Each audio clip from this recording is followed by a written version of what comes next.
Another question I often get is, well, what if I don't really forgive that person? There is power in the declarative word. In Scripture it says, God spoke and it came into being.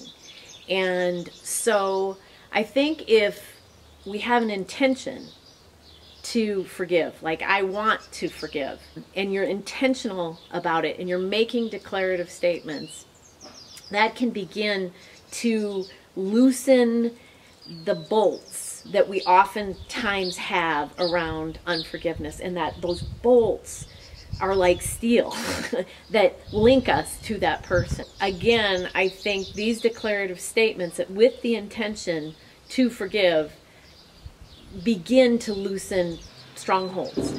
And those strongholds, those bolts, create vulnerabilities. They create physical vulnerabilities, they create spiritual vulnerabilities and emotional vulnerabilities.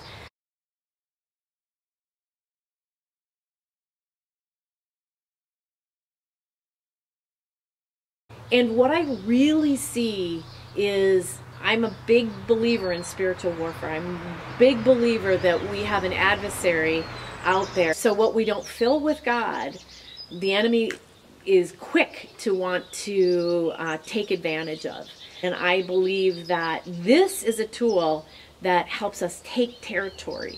And that's why the enemy does not want us to use it. So yes, make the statements, be intentional about forgiveness, even when it doesn't fully feel true yet. I think it's really important that when you say it, you're not going, no, I don't. No, I don't forgive that person.